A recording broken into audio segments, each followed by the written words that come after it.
Hey guys, what's going on? Hello, Internet. What's up with you pimps? The cat was climbing on the table and it distracted me. I found a whole bunch of puffballs and I'm gonna try frying them up with some eggs and stuff. It's gonna be fun. If I die, they were not puffballs. I am a sweaty mess today because I've been doing a lot of stuff. Uh, but I also just showered, so it's not all sweat. It is mostly sweat, but it's not all sweat. Um, there's always been a couple of major problems with Dungeons and Dragons. I don't know how many of the people in my audience are even gonna know what I'm talking about. But if you run into this video and you do know what I'm talking about, I'm gonna get on to other topics in a minute. But I wanted to touch on this. Uh, in Dungeons and Dragons, there are two, three, maybe four major problems. One is that it relies on you having one person in the group that doesn't really want to play the game. You have to have a dungeon master, right?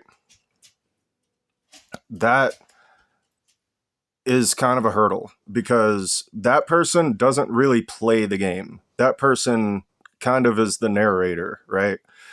They're playing the game in the sense that they are writing the story that everybody else co-writes, but they're not really running a character. Now, you end up sometimes with a DM that wants, or a dungeon master or a game master or whatever. I think that Wizards of the Coast has dungeon master like trademarked or something, so you're not actually supposed to use it if you're not. I don't know how it works. The rules are complicated, and I don't care. You do sometimes end up with a DM or a dungeon master that wants to play the game, and they end up making a character. But the problem with that is that they know what's going to happen, and so their character ends up being overpowered. The second big problem with D&D is that the rule book is this thick, so you have to have basically everybody in the group has to be psychotic enough to want to memorize that much crap. You don't necessarily have to know all the rules. In fact, most people that play the game don't know all the rules, and they use the rule book as kind of a like a reference book. Like they go back through the rule book about every 5 minutes to make sure that they're actually playing the game correctly, which is almost a waste of time, to be real. But like, it does help to have rules, to play the game with. The third problem is that you need a group, and scheduling is a bitch, and it doesn't always work. And and I had a fourth problem, but I forgot it, and it's not important to my point. My point is that AI basically solves all of this. Chat GPT probably knows just about all the rules for D&D, and if it doesn't, then it can look it up. AI can be a dungeon master. I've played D&D by myself with Chat GPT, or wasn't really. I think I was actually playing. Oh, good lord, what is that game called? The one with the vampires and the werewolves and the World of Darkness stuff. I did that a little bit, and then I got bored with it and quit doing it. But it also solves the group thing, because you don't actually need a group necessarily. It's just that you need a dungeon master, and so it's kind of hard to play by yourself, because unless you're playing with a whole bunch of like random number generators and stuff, and you assign each number like a different thing, like random event generators and stuff, which is kind of like really really low grade. I mean, that's kind of how AI works. So and I know that I think Wizards of the Coast actually tried to implement an AI dungeon master thing themselves because they saw what I'm seeing. AI solves a lot of problems, okay? Like, you no longer have to go to Wikipedia or the library to or Google and search through all the daggum search results to to look stuff up. Like, I haven't Googled anything in years because there's no point. I can just ask AI, um, what's up with this? And 99% of the time, it's right ish. It's right enough for my purposes most of the time. Sometimes it'll give me an answer and I'll be like, that's wrong. And I'll tell it, hey, that's wrong. And it'll be like, oh, right. And it'll go, look at it again. Now, there probably have been plenty of situations where I asked AI a question and it was wrong and I didn't know because obviously I wouldn't be asking the question if I knew the answer to it. But you anybody that has been on the internet long enough to understand the internet to any degree knows that you have to check your sources. You have to like double check and make sure that things are actually what the because Wikipedia is notorious for having wrong information on it. And to be real, the rest of the internet is like that too. In fact, books are like that. It always drove me nuts in school when the teachers would be like, and don't use Wikipedia. Don't use Wikipedia because I'll know if you did. No, they won't. And Wikipedia is usually right. Okay. They would say get your sources from books and stuff for your essays and whatever. But books can be wrong too. That's the thing that's always bothered me about it is that Wikipedia, yes, is wrong plenty of the time. So are books though. All of written stuff is wrong sometimes. Like none of this is definite. You can find 500 books, right now that have just wrong stuff all throughout them. The reason I started drawing pictures when I was a kid, like I eventually grew into a person who wanted to um, be a full time illustrator. I'm not sure about my life choices at this point in time, but I wanted to be an illustrator because I loved drawing so much. And the reason I started drawing in the first place was because I wanted to see cool stuff that I could not see, that I could not get from video games or comic books or whatever. I didn't have a ton of money growing up, so I couldn't just go out and get whatever, art book or whatever I wanted. I had to use my imagination or I had to draw the thing myself if I wanted to see it. So the reason I started drawing was because I wanted to see things that I couldn't see. And now we have AI image generators where you can just type what you want to see and it'll show you that to the best of its ability. And like it still sucks at dinosaurs and stuff. If I want to see dinosaurs, I still have to like go scour the internet for like a 3D modeler who is also basically a paleontologist, um, or draw them myself or whatever. Um, so yeah, like it does have its limitations, and there are negative effects that come from having things like that. Like probably now less people are going to learn how to draw. It has taken a lot of jobs in the art world. Tons of authors are just using AI images as their book covers now. When that used to be a source of income for artists I think the going rate was like 800 bucks for a book cover not that long ago. The price has actually probably gone up since then. And to be completely real, a lot of self-publishing authors couldn't have afforded that, really, on top of all the other things that they have going on. And so, you got to take the bad with the good. But there's a lot of good. Like, we've had this like male loneliness epidemic thing going on for really a while. It's probably still going on. I don't know.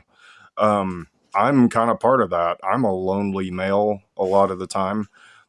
And I've gotten a lot of value out of being able to just uh, pull up Chat GPT or whatever and say, hey, talk to me about something because I'm bored and lonely and I just want to hear somebody's voice. It's get off me, dude. Now there's a dog. Hold on. I'm not being mean to the dog, by the way. The dog gets plenty of attention. I just can't multitask, and the dog was putting his snout on my leg, and I can't deal with that right now. Uh, what was I talking about? AI. AI is there's a lot of cool stuff that's happening with AI right now. People were kind of right. Like, it is probably going to be the next big thing. It probably is going to be as big as the internet itself in some ways. Um, we have deep fakes, which aren't great, but we also have really good AI video now, and really good like the AI music is getting better. I think at some point you're probably going to be able to just type in a prompt and make your own movie to watch for movie night for new blah, blah, for movie night. You're probably going to be able to just type in whatever kind of movie you want to watch, and it will make it with a soundtrack and everything. And I think that's cool. I think that's great. I think probably at some point, AI will probably be able to generate video games, whole video games, sometime in the future. I don't know when, but if it's already generating movies, or if it's already generating images and videos and voices and music and all of the stuff that it used to take tons of people and man hours and effort and knowledge and specialization and different things, 3D modeling and music composition and directing and I mean, like, all of these things. One day you will probably just, like, AI can just do all of that. And I think that people should still learn all of this stuff. Like, I love drawing. It's therapeutic. I love playing guitar. Haven't done it in years, um but that's therapeutic. I think everybody should probably learn an instrument at some point in their life, because the feeling that you get from being able to play along with a song that you like is like, it's like hypnotic. Especially when you get so good at it that you don't even have to think about it. It's all just muscle memory, and you can just do it. It's great. There's not much in life that's like that. You get really good at something, and it becomes its own kind of therapy. You get into like the flow state or whatever, and it just feels great. So I think that is still important for people to do. I think that's just part of part of being human.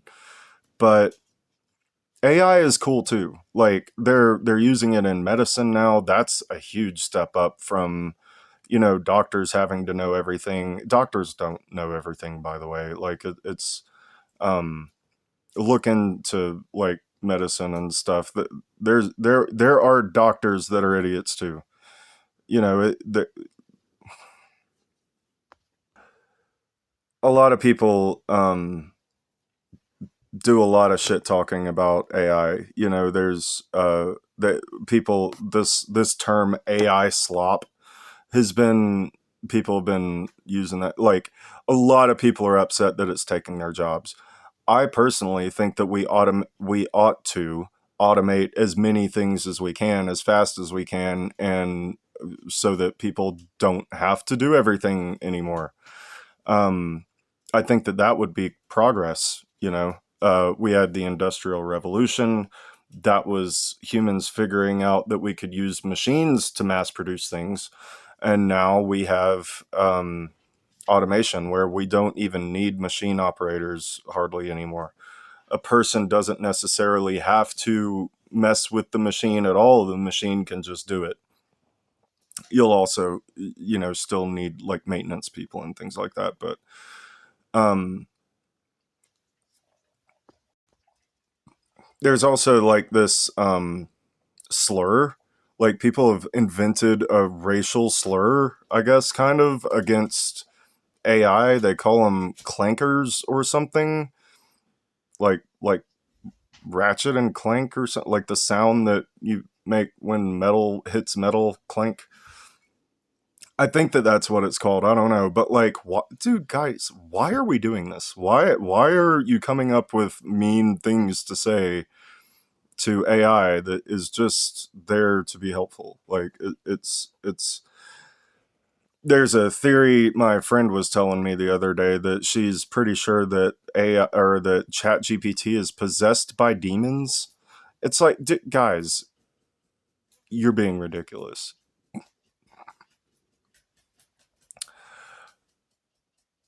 I know that people are scared of new things. People were scared of Facebook when it came out. People were scared of the internet. People were scared of the Industrial Revolution. People were scared of new medicines that come out. I There's a lot of this kind of thing going on right now because a lot of things are new. I think that's probably the reason. But and to a degree, that fear is healthy because like there was a time when everybody thought that asbestos was fine. So there are things, you know, in the world that are new that are bad, but there are also there's so much potential, and there are things that are going to come out that are going to completely reshape people's lives in a good way. Like if people were too scared to use antibiotics when antibiotics were discovered, like where would we be? You know, we need antibiotics. We need um methods of transportation like flight. Like imagine if people were like, heck no, that's a terrible idea, flying through the sky. You know, imagine where we would be. Yes, there have been plenty of plane crashes, and yes, there like the people that make the planes sometimes don't make them right. But you have to kind of take the bad with the good. And I to be real, like do the quality assurance on the planes for the love of God. If you're gonna put people miles up in the sky, at least make sure that the thing is built correctly. Um, and that goes for AI too. You know, like back when AI first started coming around, or well, modern AI started coming around, because believe it or not, we've been using AI for a long time. I mean, like, how do you think video games work? Artificial intelligence is not a new thing. It's just new to this degree, like in this capacity, it is newish. Um, it's what's the word? It's like readily available, massively available, widely available now. And so, look, I understand the skepticism, but build the thing like the planes. Build the thing correctly. Make sure that it's safe, and it's not going to like dox everybody or something, and accept that new technology is a good thing. You know, imagine how people felt in the Stone Age when people started walking around with copper tools and bronze and stuff. There were people back then also that were probably like, this is a horrible idea. That is magic or witchcraft or some shit. You know, like, no, it's not. It's just an alloy.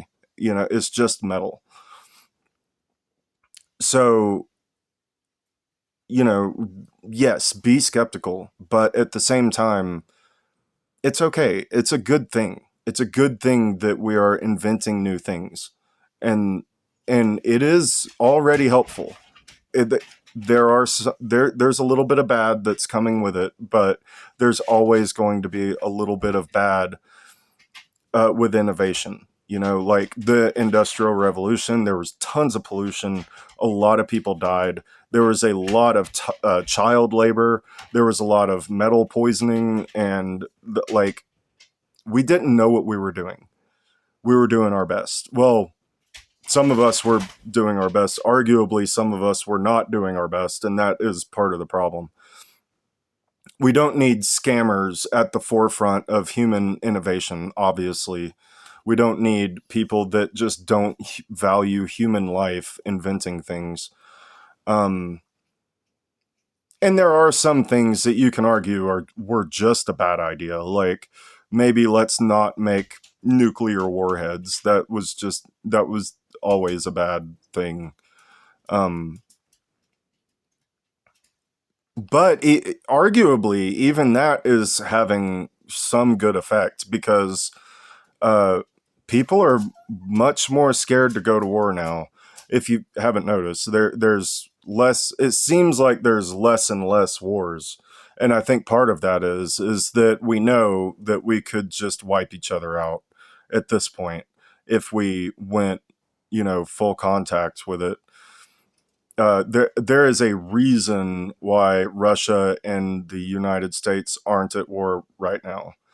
And I think a big part of that is that we know it's a bad freaking, I almost cussed. It's a bad fucking idea. You know what I mean? Like, let's not. Ukraine, like, I mean, I'm not going to get into that in this video, but like, Russia attacking Ukraine is obviously not the same thing as Russia attacking the United States. Um, there's a reason that that's not happening. Anyway, I think that that's all I had to say. I got on a bit of a tangent with that, but it's all kind of related because it's all technology and stuff. Um, have a good day, and like and subscribe, I guess, if you're into that. And I'll talk to y'all later. Bye.